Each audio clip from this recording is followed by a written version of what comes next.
Hey, what is up? And welcome to the podcast. I'm your host, Nate, and this is... Oops, Dan's not here today. He is out, doing a little roadie, so I think we'll call him in a few minutes and check in with him, but for today, I'm going to be writing this one solo. So let's start by checking in with the Flames. We can look at what they've been doing the last week. So since our last podcast, they had a big matchup against LA.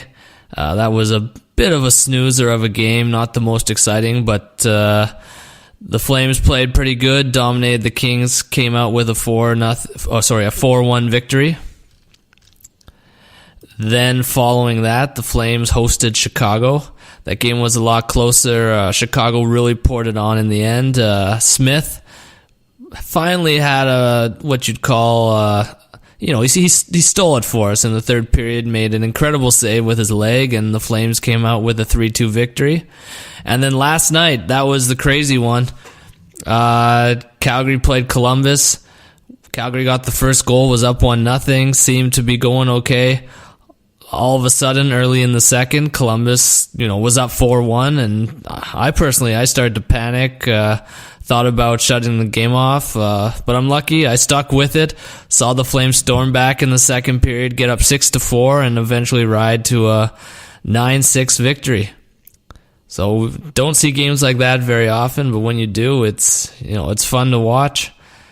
I'm a big supporter of David Riddick, so a little disappointed to see him struggle. He definitely did not look like himself last night. But Smith came in, did all right.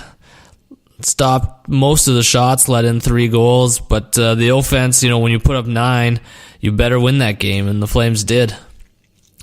So that's what's been happening the last week. There's also been some talk in the news about different Flames players, and one in particular is Mark Giordano's been getting a lot of attention. A lot of people have been saying that he should be in consideration for the Norris Trophy. So that's interesting to watch. I think Gio's been great. It's not often you see a defenseman sort of get better with age, and I think he definitely deserves consideration for that trophy. So it's 20 games in, and you gotta say he's a leading candidate. So good on Gio. And another thing I saw is this All-Star voting. And there's been a push. It's a small push so far, but maybe if everyone checks it out, we can get this going to get Big Save Dave Riddick in the All-Star game. He's got some of the best stats in the league, and I think it'd be great if Flames fans could get behind him and vote him into the All-Star game. So go check out the voting and see what you can do. So that's what's been going on with the Flames, and to talk some more, I think we'll call in my usual co-host Dan. So Dan, what's up? Hey, what's up, Nate? So, having a good trip? Yes, traveling across the world here. But I did manage to catch the game on Tuesday, and boy, was it a wild one. Yeah, it was worth the checkout for sure. You're sitting through the first period not feeling too great about yourself or your team, and next thing you know, Flames have a blowout second, and they were due for a good second. They've had good firsts, a lot of good thirds, and bam, pull out, 5 points? 5 goals period. In the second, yeah. 5 goals second. Yeah, I almost made the same mistake. It was 4-1, and I was thinking, should I go for the fast forward? And I'll give it a little bit of time. And then next thing you know, it's 5-4 Flames. Yeah, man, some of those goals came quick, too. Yeah, and an interesting stat, the Calgary Flames have 4 5-goal periods, and the rest of the NHL has just 3. Yeah, the Flames are leading in third period goals, or they were tied with Tampa Bay, I think. Yeah. But anyways, let's get to the biggest part of the second, the start of the second, when we saw Rick pulled and Smith in net. Yeah, What did you think of that? Well, the first period, Riddick did not look himself. In my opinion, he looked off. Yeah. Yeah, so I wasn't actually too surprised about the pull because I could see that being justifiable. And then when Smith came in, I guess somebody did the stats and Smith had just one more shot than Riddick and they both let in the same amount of goals. So in the end, it wasn't a difference maker. There was 4 goals on Riddick and 2 goals on Smith. No, it was 3 on Riddick and then 3 on Smith. They made it 4-1 very early in the second. Columbus sniped one top corner over Smith's glove. Oh, that's right, yeah. And right away, I'm like, ooh, this might have been a mistake. Yeah, I really thought it was a write-off at that point. But, yeah. And then Goudreau, we've been seeing practicing his shots, not passing when he had people open, taking his low-angle shots. But I guess they're paying off, man, because he's sniping those corners. Yeah, it's nice to see him shooting more. I remember last year there was some talk that he was passing too much, but he's definitely a shooting machine now.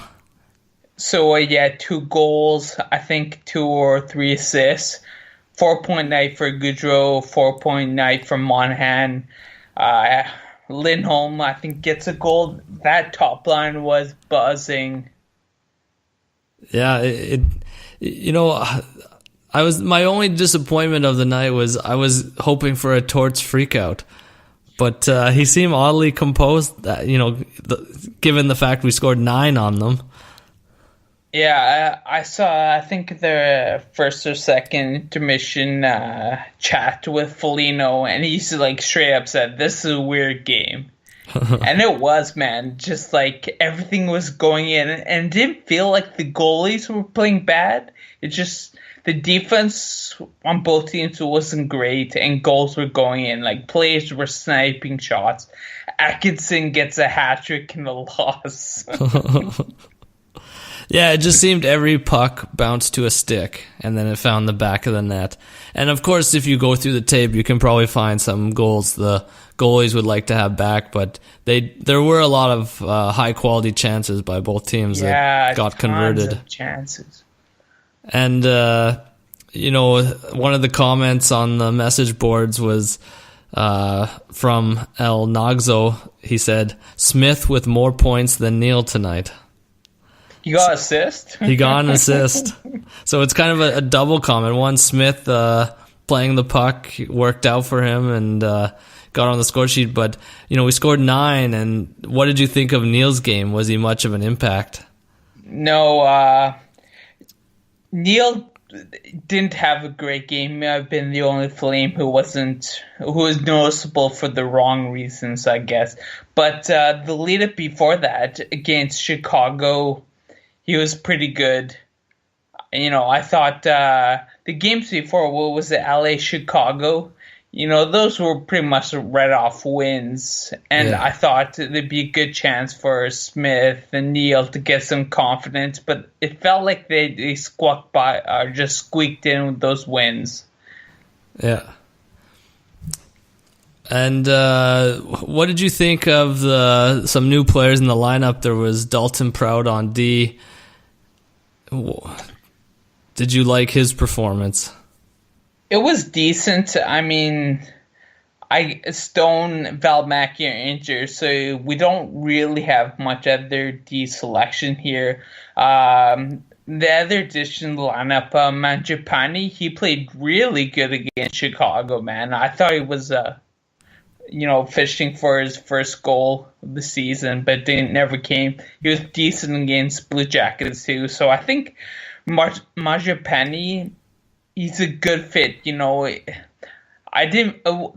sending Dubé didn't sit right with me, but at least Mangiapane is a suitable replacement. Well, I guess Dubé gets tons of more playing time. Yeah, that was some of the news during the week. Is Dubé is sent down to the minors. Probably good for his development to get some more playing time.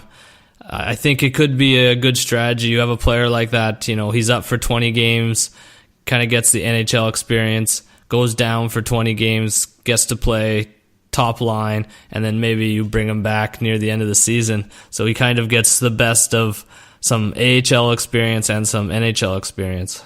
Yeah, I feel that too, reflecting on the games he played with the Flames. Like, he started strong and he was like consistently pretty good, but he wasn't getting better prior to them pushing him down or cutting him. So maybe this is what he needs for the development. So I quickly came around that whole move, and like I said, Mangiapane, feels like he's cruising in to get some points here. The one thing I noticed about Mangiapane in the 2 games is he's got a great shot. The release, it looked really good.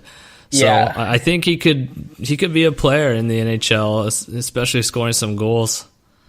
Yeah, I feel the same. Who else was tallying up the points on Tuesday against the Jackets was the D-core. Hanifin banks himself another one. Brody gets a nice goal. Yeah, a lot of good production from the D and the top line. And I guess when you score 9, it's going to get spread around a bit. So, yeah, really, you're right. The only thing that game was missing is some kind of good freak out or any kind of torts reprise. That be media savvy would have been nice, but we didn't really get it. I miss like the belligerent torts at the intermission interview, or there's my all-time favorite when he tried to storm the Calgary Flames dressing room. So to see kind of like a subdued torts, I guess he's going to anger management, or he's got that under control, or he's getting mellow in his old age. But yeah, that was my only disappointment, is I didn't see him freaking out on the bench or something like that. Yeah. All right, I guess you can drop a couple more hot takes on Neil. With the Chicago game, did you get the feeling like the Flames are doing everything to try to set him up to score? I mean, Backlund was like right in front, had the wide open shooting lane, then passes it over to Neil just like about 2 meters to his right, and Neil doesn't score. I think they got saved on. Yeah, I don't know if I felt like they were deliberately trying to set him up. I felt more in that game he was getting in the right positions. There was the one play where he fell on the goalie, which is usually a sign that you're involved in the game if you're getting that close to the goalie. Yeah. So it just felt he was a little more committed and into the play. But I do wonder, when you played Chicago, it's a little bit slower skating team. If that maybe he looked better. That would definitely help him out. In my contemplations of Neil's struggles, I'm realizing more that he doesn't look like he's in great shape. He's not really keeping up with the pace of the game so well. Yeah, well, I think he's 30 now. So maybe he said, I'll sign one more big contract and let myself go. It's possible, man. He was playing good last season, so it's kind of a weird thing. I don't know. I'm gonna, just let go from here. I was pro Neil before, and I don't want to get myself too down on him. In the Chicago game, Derek Ryan banged in a nice goal, and he's showing also some improvement in his game. So I can't really hate on him that much these days. No, he's decent. I still think probably his ceiling is third line center, but he has good and bad moments for me. Yeah. His style of play is pretty similar to Zarnik. They each got, I think Ryan can be more of a setup guy, but Zarnik